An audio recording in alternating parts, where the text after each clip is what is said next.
Okay, we are continuing. Good morning. We're continuing Hachoshchita.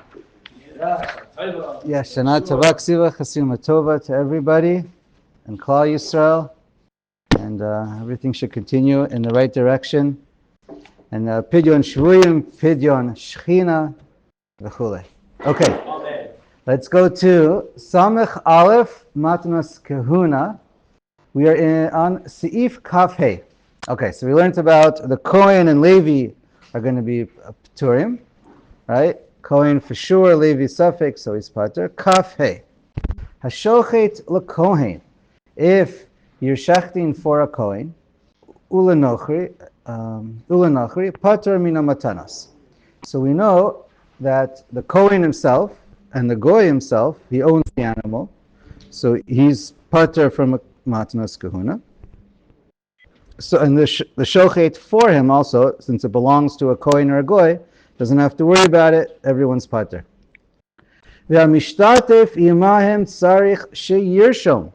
However, if you're a partnership, we're part of, a Jew and a non-Jew, or a Jew and a Kohen, you own the animal together. So then you must,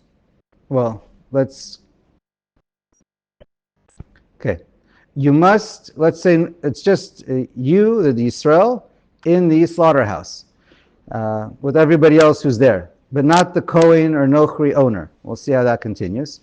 So now you're in the slaughterhouse, you own it with a Nochri or a Kohen, so you're pater, because they own the entire animal with you. Every part of the animal you jointly own. You're going to divide it afterwards. So then you're pater.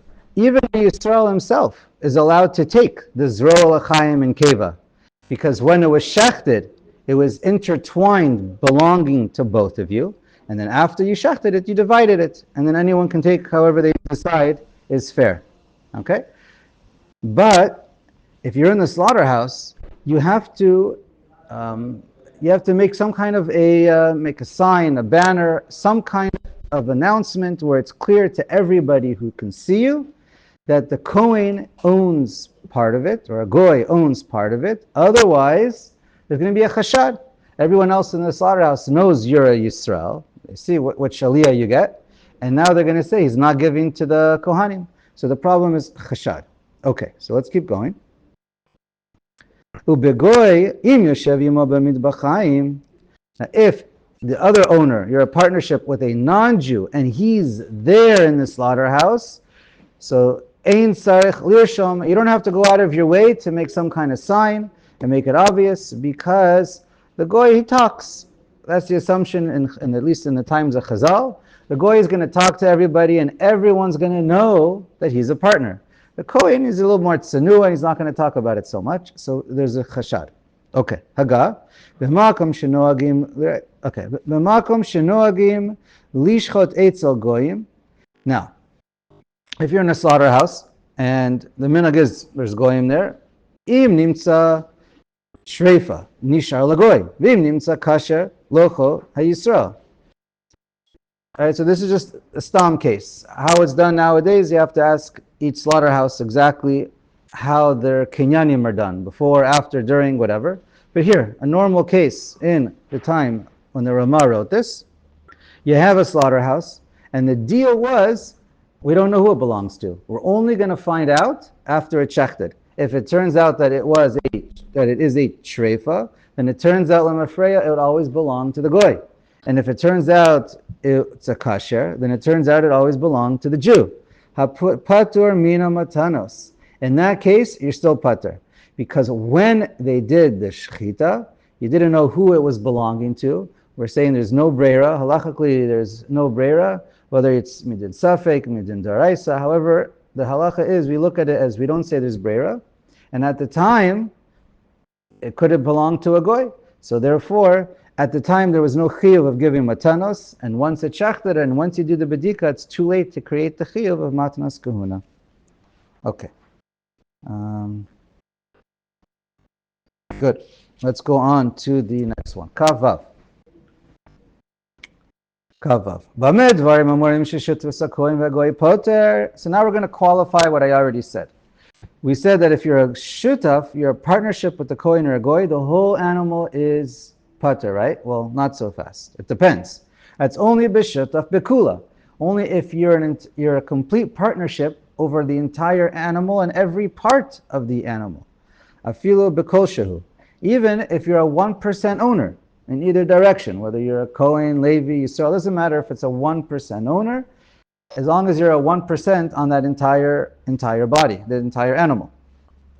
So, right, you would divide up every heart, every limb, all parts by that 1%. So since it's all intertwined at the time of the shechita, the whole thing becomes pater. Aval im ein lakohen v'hagoy shutaf imo ela berosh. But let's say you're only a shutaf with him for the head. When you bought the animal, it was very clear. The animal was already divided when you made the kinyan to buy it. And the head belonged to both of you. So then, but the rest of the animal belonged to Yisrael. So eino poter elo me'al l'chaim. So only the cheeks, mandible, that's what's going to be what's pater. Because that's the part that's owned in unison, in partnership with the goy. But the rest of the animal he's going to be chayav giving the zroa and the keva. Ve'im hu shutaf imo biyad eno poter ela me'azroa. And if you're only a partner with the foreleg, right, the right one is the one that's relevant. So then he's only going to make you pater from the zroa. Ve'im hu shutaf imo bebnei me'ayim, with all of the digestive system. So then Eino poter ela me'akeva. So then that's only because that's the part that you're a partnership on. In other words, you could divvy up the animal while it's alive, and then that'll also define if you're pater or chayav. Kaf zayin. Imesh behem ala kohen. Now let's say the Kohen owns the animal. Humocher rosha leYisrael, and he sells the head to a Yisrael. V'shir kol aguf la'atzmo, but he keeps the entire animal for himself. This is similar, no major chidushim here. So now the head belongs to the Yisrael, and the rest of the animal belongs to the Kohen. That's possible, and that's fine. And so then what's the halacha for matnas kahuna? Chayav b'lachayim. The Yisrael who owns the head is chayav in giving the lachayim, the mandible, but nothing else. All right, because the l'chaim is part of the head, and that's the only part that belongs to the Yisrael fully, only, and because there's no partnership on that head in that case. Okay, kav chet. Hashochet vehemat Yisrael chavero. Now, you're the shochet, and you're shechting the animal for another Yisrael. Okay, you're the shochet. The Jew brings his sheep or his cow to you, and you shecht it. You're the shochet. Chova al hashochet litain matnotea lakohen. So there's a chiyuv for the shochet to give the matanas to the kohen. V'im shochet behemat kohen ogoy pater. And then of course the shochet is a Yisrael. So even though the shochet is a Yisrael, since the animal belongs to a kohen or a goy, he doesn't have to give it, right? The etzem chiyuv really initially starts by the owner. The owner is the one who really defines the real chiyuv. Here, keep reading. Haga miu tovat hana labalim. But the pleasure, benefit of giving the gifts, that belongs to the balim, and the chiyuv really initiates from the owners. And the owner has complete dominion to decide who the matanas go to. The shochet has no jurisdiction over that. He just has to make sure it gets done. Right? The shochet has to make that's his responsibility. To the owner and say, "Yeah, you take care of it." And it's the shochet's responsibility. Now, that's the Gemara makes that clear. It's a remiss from the Mishnah. I believe it's only either a din derabanan, or somehow it became even stronger than a din derabanan because that became the minhag hamakom. A regular Yisrael often wasn't a shochet, and he would give it to the shochet to do it, and that was understood and became the minhag with now it has like complete halachic ramifications that it was with the schar that you give it to the shochet, included in doing the shechita is taking care of the matanas. Or it's a din d'Rabbanan of Chazal, I'm not sure. I haven't seen anyone specify clearly which one. Okay. Ve'asur labali mikach dinar mekohen litein lo hamatanas. Now interesting. The owner, so he gets to choose who to give the matanas kahuna to, right? So he has a friend or some guy, he's a Kohen. And he says, listen, I want to give it to you, but on the condition you give me, I don't know, 50 shekel or $50 in return for me giving you the matanas. Usher to do that. You're stealing from the Kohen, I think. Kolomert, no. Okay. Completely usher to do it. Okay, I don't know if it's mamash geneva or not, but v'chein mi Yisrael litein hamatanos leben bito HaKohen. You also, let's say you want to give it to your friend who's a Yisrael, but he has a family member who's married to a Kohen, so you can give it to his family member. So the father-in-law, however it is, however the case you make up, is the Yisrael is going to actually benefit. The Yisrael also cannot pay. The halacha is you must give matanas kahuna, no strings attached. You have to give it to him. And, okay. If you want to look more into the issue, you can look in Shin Lamed Aleph by Ilchas Truma. The Shach sends you over there. Also, the Pri Megadim, he just writes over here, the Kohen it's usher for him to also help you for free in the slaughterhouse or help you taking care of the animal. Because what in essence you're doing is you're making the Kohen pay with his labor in order to get the matanas kahuna. You must give it to the matanas kahuna to a Kohen with no strings attached as far as, at least as far as money. Obviously there's a tovas hana, but that's, but you can't get any benefit that resembles any monetary benefit. Okay. Kaf tet. Kohen shemachar para Yisrael. Okay, so now a Kohen, he sells a cow to a Yisrael. Ve'amar lo, ani mocher lecha para zo chutz mimatnotea. So the Kohen owns the cow, and he would like to get the matanas kahuna for himself. So he sells it to a Yisrael, and he says, I'm selling you the entire animal, except chutz, I'm holding back the zero l'chaim v'keva. So that this way, when it gets shechted, this Kohen who's selling it is for sure going to get it. Otherwise, there's 100 Kohanim in the city, there's a 1% chance that he's going to get it. He might give it to anybody else, or his other Kohanim who are better friends of his. So he has no chance. But by doing this, it works. Have a tanai. It's a proper tanai because when he gave the animal, he held back. He didn't sell those 3 parts of the behema. It was never sold. And that's okay, right? We kind of saw this already before, today. V'tzarich litnam l'mocher. So when the Yisrael buys the para, shechs the para, he must give back those matanas kahuna to that Kohen because it still belongs to the Kohen. Aval, listen to this. Im amar le almenat. But if you make it a condition and you say, I'm selling you this para on the condition that after you shecht it, shamatanos sheli, that the matanos are going to become mine. In other words, I'm giving you the entire animal, it's all yours, but then there's this tanai that afterwards you're going to give it to me. Right? Obviously, he didn't say so in quite so many words. He just said, almanat shamatanos sheli. Eino tanai. That is not an acceptable tanai.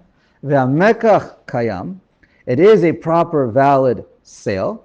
So now the Yisrael owns the entire animal.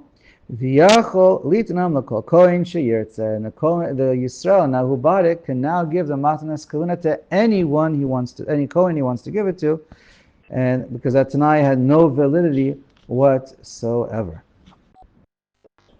All right, exactly. So the Shach points out it's a have matana alma shekasuv b'Torah. That what matana? Yeah.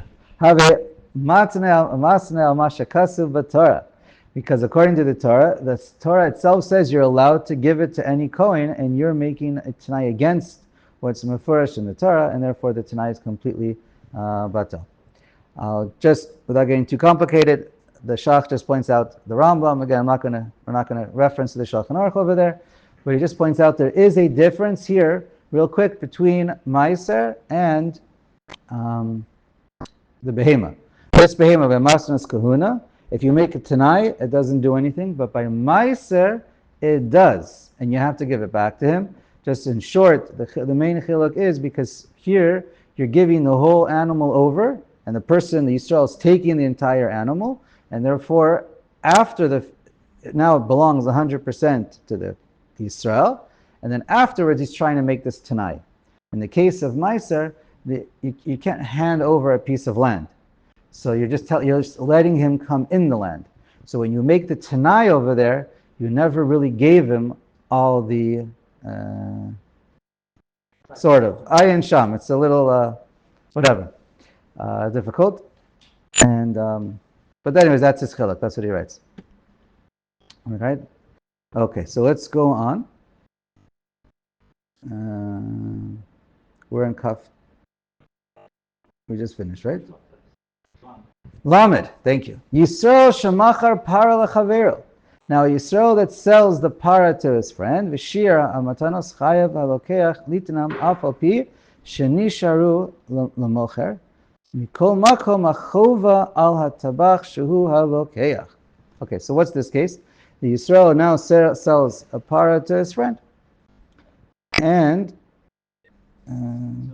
he retains ownership on the matanos. Okay, so the seller is, they're both Yisraelim. The Yisrael retains ownership on the matanos. So when he gives, so now, but the buyer takes the whole animal and shechs it. And now he has the matanos kahuna in his hand. So then, chayav halokeach litnim, the buyer now has a responsibility to give the matanas kahuna, even though really it belongs to the mocher. He still has to be responsible to take care of it. But then again, who's the Lamaisa responsible to take care of it? It's the shochet. Okay, so no major chidushim. Lamed. It's still the mocher, right? Practically, the tabach / lokeach is the one who has to be responsible. You can't give it to the lokeach. Yisrael, you can't give it to him and let him take care of it. He asks the buyer which Kohen. But the mocher gets to decide. The mocher gets to decide if it's a proper shear, if it's a proper. The shochet has to give it to a Kohen. Right, the same as any case. The shochet has to give it, but the mocher in that case has the right to choose who it goes to. If he's still in the picture, if he's gone, then okay, I don't know. That's their issue. Lamed Aleph. Hamatanos atzmam aser liyisrael ochlam. Okay, now this we sort of touched upon in the very beginning. If a Yisrael wants to take the matanos for himself and eats them, it's mamish, he's a gazlan. Aser liyisrael ochlam, it's aser to eat it. It's a Mr. Daraisa. Gzela. Ela birshut Kohen avar ve'achlan o izikan o machlan eno chayav l'shalim. However, if he did it, if he did it, let's say it was already in. 1 second. If it wasn't in the hand of a Kohen yet, and then he does all these things. He eats it, damages it, or he sells it. He's not obligated to now find the Kohen and give the money to him.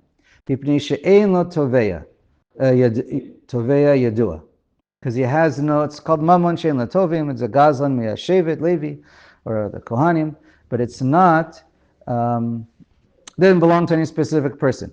So, as far as the Beis Din is concerned, they're not going to make you chayav to pay a particular Beis Din, but midin shamayim, you're chayav to pay because you stole. And okay, v'akoneotam. But now the next guy who buys it from this gazlan, he's not allowed to buy it from him. You're helping and supporting this gazlan. But if you already bought it, you are allowed to eat it.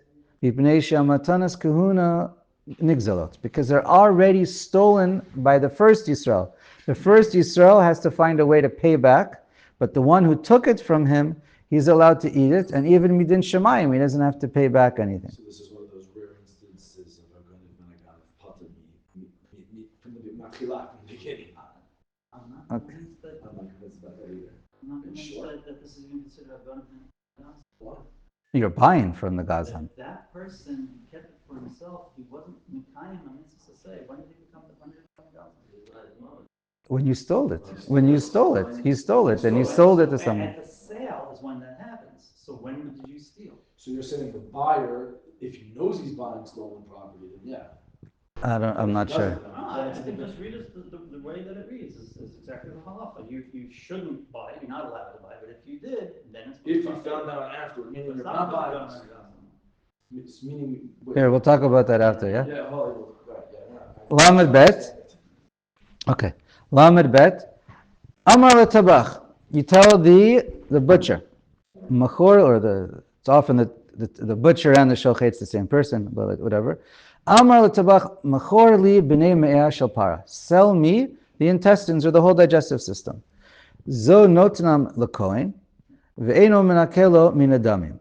So if he buys the whole digestive system, so now the buyer must take care of giving the keva to the Kohen, right? And he can't deduct the buyer, I meant. What did I say? The buyer. The buyer buys the entire digestive system, so the buyer is now chayav to give keva to the Kohen. And the price that was set is he has to pay the full price. He doesn't get it discounted, even though now he's losing the keva. That's the main point, is who loses the value of the keva. So you bought it as an entire digestive system, and it's understood that you're going to have to now lose the keva, so it doesn't affect the price. So Nostam Lakoin, the verb is going on the tabak, is going on the butcher, slash shochet. Okay. The shochet gives it to the coin, not below min hadamim, but does not deduct.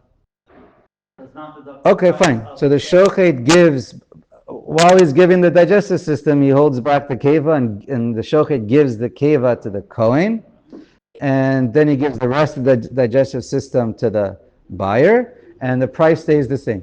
Okay, fine.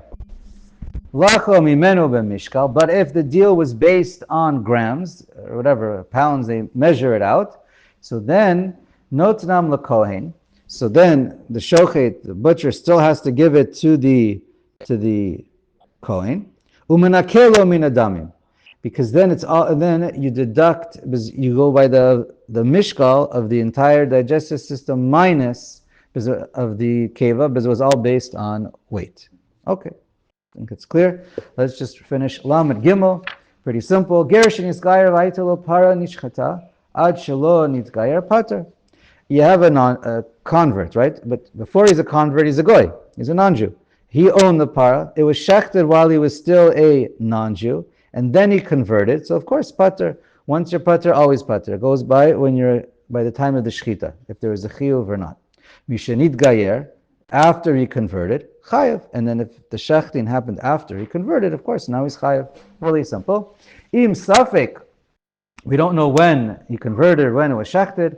Patur b'shehamotzi mechavero ala varaya, because you have to prove it since we're talking about dinim amanas.